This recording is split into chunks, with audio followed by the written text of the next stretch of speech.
Olá, queridos, tudo bem? É, Dos filmes que foram lançados ultimamente, eu acredito que nenhum tem chamado mais atenção e tem proporcionado um movimento midiático tão forte como o filme do Steven Spielberg, O Dia D, né? Ou O Dia da Revelação. E ocorre, queridos, que eu venho acompanhando esse movimento, né? Vocês vão vendo que há um movimento, digamos, quase que sincronizado, aonde o governo americano liberou, né,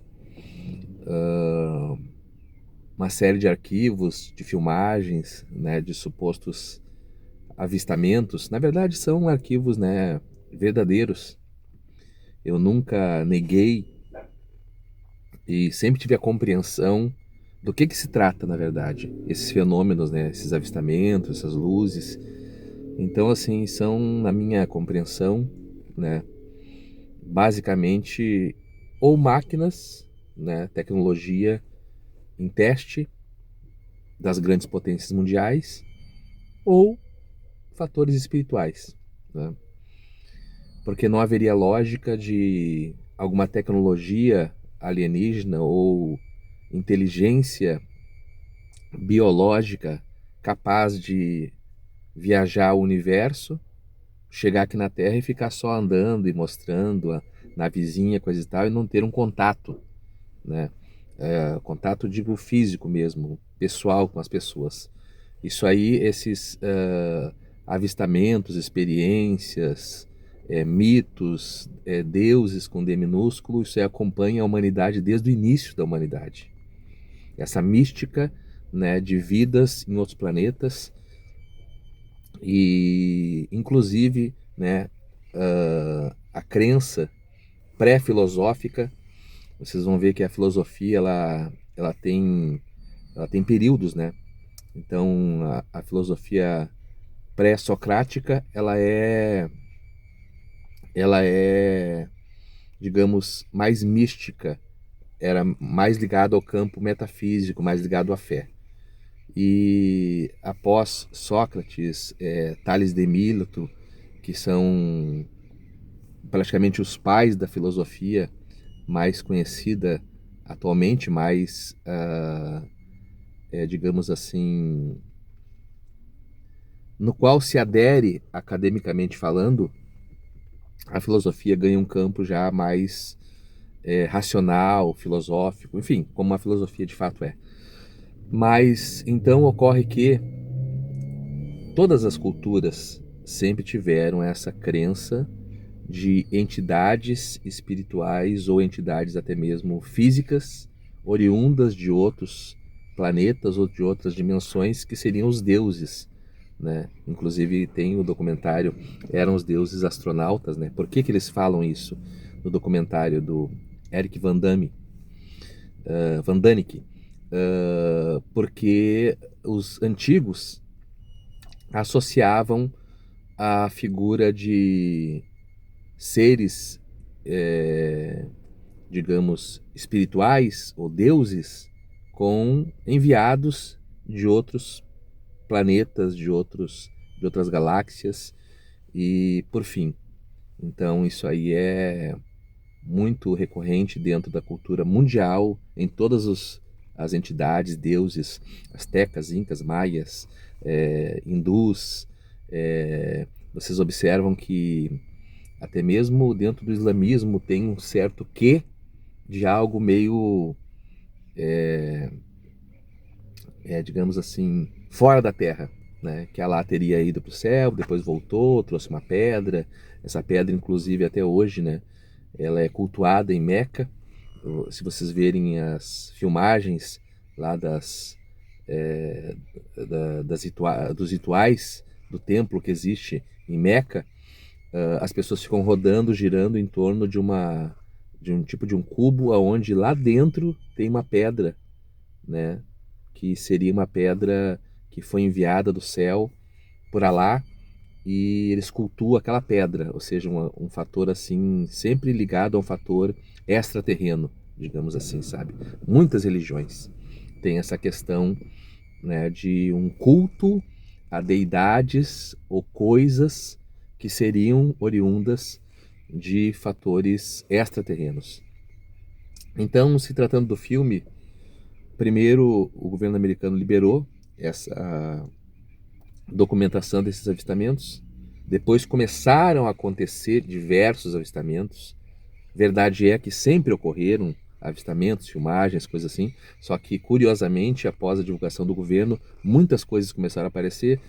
Também fato é que muitas coisas são fake, são coisas forjadas, né, como o caso da suposta aparição aqui em Campo Largo, Paraná, né, que foi providencial ali pro rapaz ali viralizar, né, mas de pronto ficou bem claro ali que se tratava, né, de uma fraude.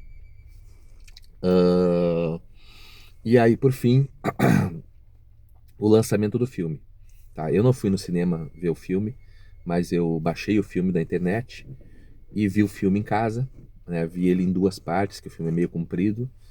E esse vídeo tem spoiler, eu vou falar algumas coisas a respeito do filme. Muitos youtubers já repercutiram aquilo que viram, compreenderam do filme. Eu vou colocar o meu ponto de vista, né? O filme é um filme fraco, sabe? É um filme mediano, que ele só ganha, digamos, um final dramático, digamos assim, um final chocante, que seria de fato o resultado que resultaria caso é, é, tais evidências da existência de vida extraterrestre, biológica, física, seres mesmo, fossem realmente documentados, vistos, filmados e por fim, né? Então, assim, todo mundo sabe que o filme conta a história, né, que tem ali três personagens centrais, um pesquisador, cientista, que furta documentos confidenciais, são vídeos que ele furta em pendrives, onde tem centenas, talvez milhares de filmagens e arquivos comprovando a existência de vida alienígena, arquivos confidenciais de filmagens de OVNIs que foram derrubados, resgate de seres alienígenas, filmagens de seres alienígenas. E dessas três figuras centrais, que é a repórter, o cientista e uma ex-freira, a ênfase se dá mais para o cientista e para a repórter, que quando crianças teriam sofrido, segundo o filme, né, sofreram, segundo o filme, abduções, que essas abduções elas foram muito dramáticas para essas crianças e elas carregaram traços durante a vida toda, e devido a essas abduções elas seriam os escolhidos pelos seres alienígenas para promover esse contato, digamos, né? Então, assim, é bem a temática que o Spielberg gosta, né? Ele fez o Contatos Imediatos do Terceiro Grau, uma coisa assim. O filme é aquele muito antigo, né? Aquele filme foi bom, sabe? Bem melhor que esse aí. Também fez o ET, se eu não me engano. Acho que foi Steven Spielberg, né? O George Lucas, não sei. E aí o que acontece? Eles gostam dessa temática, assim, sabe? De abordar essa temática. Diferenciais desse filme é a questão de atacar muito o cristianismo, né? Vocês vão ver ali que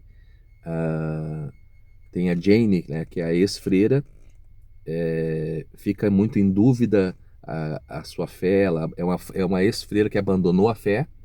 Ela é amante do namorada, né, amante do cientista esse que furtou os arquivos. Acho que 80% do filme se centraliza numa busca dos detentores das filmagens que são do governo, correndo atrás, né,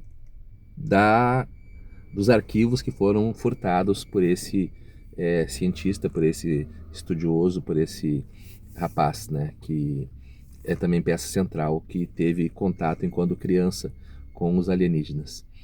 E eu acho assim, sabe, que o filme tem muitas afrontas ao cristianismo.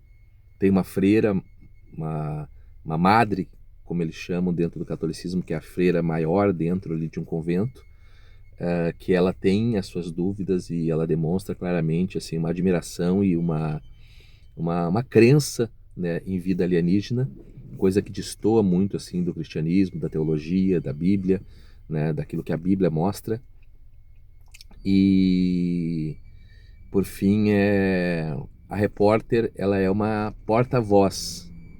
O rapaz que furta os documentos, os arquivos, ele tem um tipo de contato com os alienígenas usando uma linguagem que usa a matemática como forma de linguagem. A repórter, ela incorpora, inclusive tem uma cena que é muito conhecida, que está no trailer do filme, onde ela está fazendo uma reportagem, uma repórter do Tempo, e ela incorpora aquela entidade, seja, né, da forma que vocês queiram entender. Certo é que a entidade toma as faculdades mentais dela e ela fala um idioma ali alienígena em rede nacional de TV, algo que causa bastante perplexidade, né? E por fim, aquela trama toda de fugindo, e o pessoal, né, supostamente do FBI, do governo, coisa e tal, da CIA, sei lá, indo atrás deles. Eles conseguem, por fim, chegar na rede de televisão e espalhar pelo mundo, né, pelas redes de televisão, a começar do canal de TV aonde a repórter essa trabalhava, espalhar a mensagem, digamos, né, ou seja, espalhar os vídeos das evidências filmadas oficiais do governo sobre os incidentes com aliens e a captura de alienígenas, experimentos com alienígenas, coisa e tal. Então, assim, acho que o final do filme é a parte mais, sabe, que chama mais atenção, a perplexidade das pessoas, todo mundo, o mundo inteiro vendo, o impacto que realmente esse tipo de acontecimento geraria, né, na humanidade. E, e por fim, então, eu vejo nesse filme muitos ataques, né? Não digo nem subliminares, ataques assim muito providenciais à fé cristã, no sentido, sabe, de colocar em xeque, em dúvida muitas coisas, né, do que a Bíblia aponta, inclusive, né, o fato de que o centro do universo está na humanidade como única criação de Deus, biologicamente falando, com ciência, com entendimento, com compreensão, né? E por fim, o filme coloca isso em xeque. Pessoas com a fé apostatada, né? E realmente um impacto muito grande da suposta revelação, né? Que seria essas evidências, né? Então, assim, para mim, basicamente, o fato de tais revelações, ou de tais aparições, ou de tais filmagens, que eu sei que já existem, muita fraude, mas muitas são realmente verdadeiras, porque foram submetidas a muitos estudos e tecnologia, né? Enfim, e hoje com as ferramentas de inteligência artificial se torna muito mais fácil a detecção de fraudes, manipulação e coisas que são forjadas. Então, o que tem, que existe, mas não é o que dizem. É o que eu sempre falo aqui, tá? Não é o que dizem. Para mim, são seres espirituais que, por uma permissão de Deus, eles rompem de alguma maneira a parte, digamos assim, dimensional, entram por algum tipo de portal dimensional e eles acabam aparecendo aqui na Terra, tá? E essa questão de portal dimensional, isso aí, inclusive, é bíblico, né? Porque Jesus, ele, embora não seja essa a linguagem bíblica, mas fica evidente do que aconteceu quando ele se encontrou lá com lá em Mateus 17. Ele se encontrou no Monte da Transfiguração, quando ele se encontrou com Moisés e Elias, ali houve um tipo de um portal dimensional atemporal, porque veja bem, o tempo aqui, o nosso Cronos, que é esse tempo cronológico, ele existe para os seres humanos. Para Deus não existe tempo. Não existe tempo nem espaço no mundo metafísico. Então, assim, para Jesus como Deus, trazer Moisés e Elias ali naquele mesmo tempo foi aberto um portal dimensional, que transcendeu a questão de época, de tempo, de espaço e trouxe Moisés e Elias, nos quais Jesus estava conversando, dialogando com eles ali, isso com a testemunha, né, de Pedro, Tiago e João. Então, o que ocorre, gente? A questão do filme em si é um filme que ele visa, né, com muitos filmes de ficção, abalar as estruturas de fé, mover o coração das pessoas para essa suposta salvação vinda do espaço, mostra o ser humano como ser criado por Deus, mais um ser mau, ruim, que está acabando com o mundo, está acabando com a natureza, está acabando com os animais, e os alienígenas como supostos salvadores. Então a mensagem central do filme é uma mensagem blasfema, na minha compreensão, teologicamente falando, porque coloca a perspectiva de salvação nos alienígenas e não em Cristo. Desvia o foco da fé para uma crença numa nova religião que seria a ênfase, no caso, em crer numa salvação que veio do espaço, que veio dos alienígenas. Isso não existe. Não existe nem vai existir. Há um grande engano, na verdade, que há muito tempo Satanás promove, usando, né, esses avistamentos, imagens, coisas. E vocês vão observar que muitas coisas, inclusive a Bíblia vai corroborar, a ponto de que Paulo diz que Satanás ele tem poder de transfiguração até em transfigurar-se em anjo de luz. Paulo escreve isso à igreja, aos Coríntios. Então, assim, no filme, os aliens se transformam em animais, né? É o cervo, uma raposa e um pardal vermelho. Então, assim, esse poder de transfiguração é inerente a seres espirituais.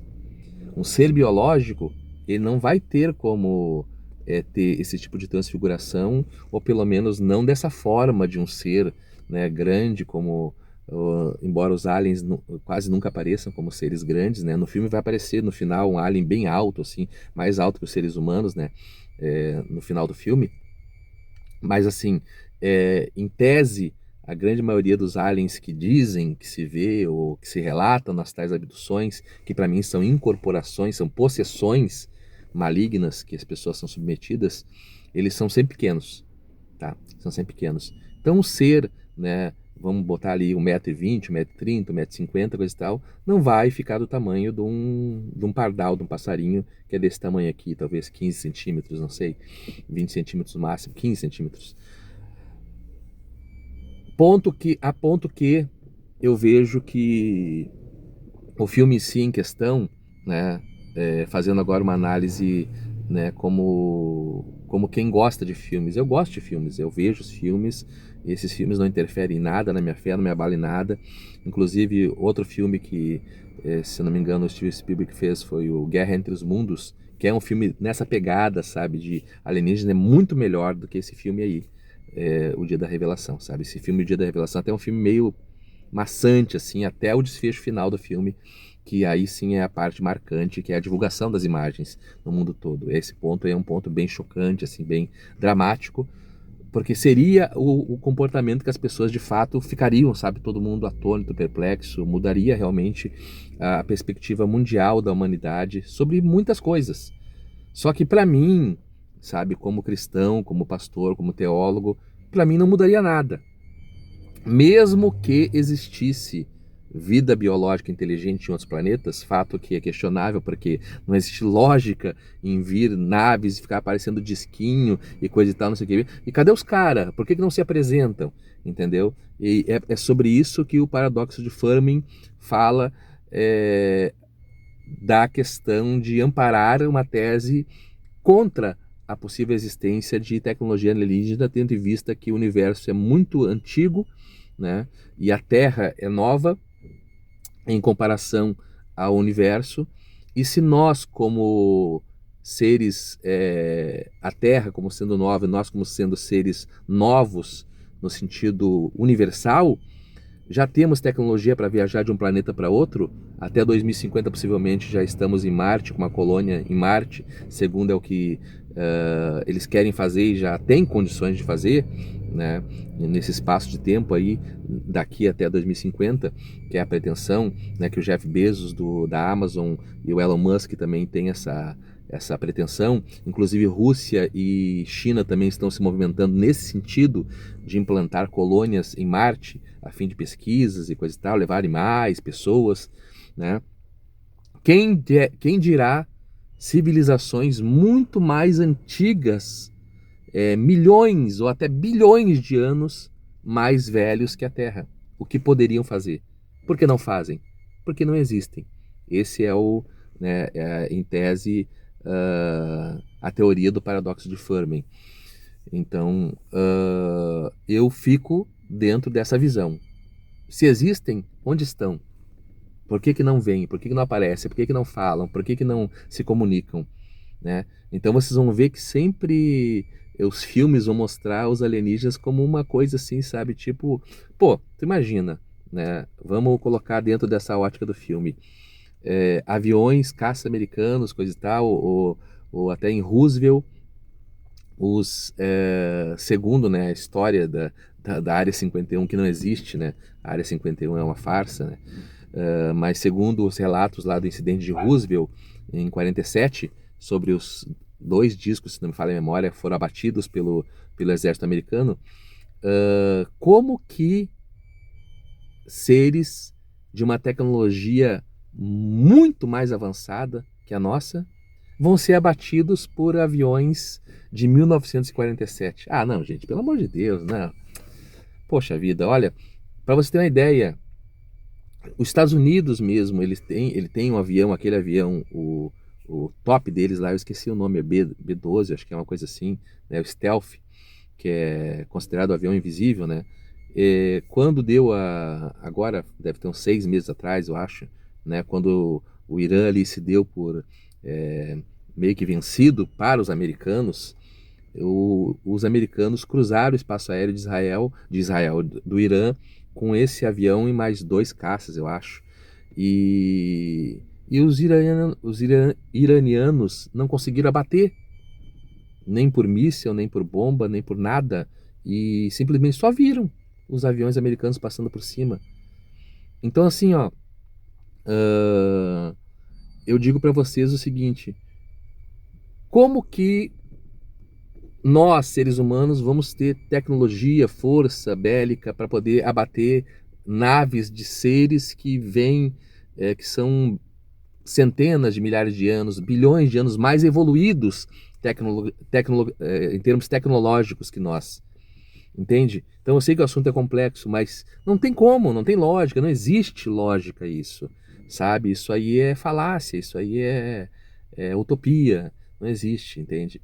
Então, assim, sobre o filme, na minha ótica, eu vi o filme todo em 2 vezes, porque é muito longo o filme, então eu vi até, digamos assim, faltando 30 minutos para o final, vi o final, gostei muito mais do final, né? E é um filme, vou dizer para vocês assim, é muito marketing e o filme é fraco. Esse é meu ponto de vista, tá? Não é, é um filme fraco, tá? E é um filme que a síntese dele visa abalar a fé cristã e lançar a expectativa das pessoas numa salvação que viria dos aliens. Ponto. Esse é o âmago do filme. Ou seja, um filme fraco, na minha opinião. Então, assim, fica aqui os meus comentários, né, sobre o filme. É muito auê, né, para pouco, para pouca coisa, né? E realmente, assim, a gente vê esse movimento mundial, né, buscando um salvador, buscando uma salvação que vem do céu, dos aliens, coisa e tal. A gente sabe que há um grande engano a ser promovido para, então, a manifestação do anticristo e da religião mundial, né, a questão da manifestação de tecnologia alienígena vindo invadir a Terra, reuniria toda a humanidade num governo central. A minha mãe aparecendo ali, ó. Aqui é tudo ao vivo. Então, assim, ó, esse grande engano mundial que pode acontecer, realmente, de fato, reuniria todas as nações no mundo num governo único, que seria, né, o governo do anticristo, para combater supostamente a ameaça alien. Então, tudo isso está interligado. Porém, quem está avisado, ou quem conhece a Bíblia, ou quem conhece a palavra de Deus, não cai nessas ciladas, né? E vai ver o filme numa perspectiva de entretenimento, na qual em nada vai abalar ou vai mexer com a mente. A pessoa tem que ser muito fraca, né, para poder ver esse tipo de filme e acabar, digamos assim, acreditando nisso, ou que venha alimentar essa expectativa, ou que venha colocar uma fé nessa salvação alienígena. Tem que ser muito fraco, tá bom? Então fica aqui um grande abraço. Quem quiser ver o filme, pode ver o filme no cinema aí. Eu já vi em casa de graça. Um abraço.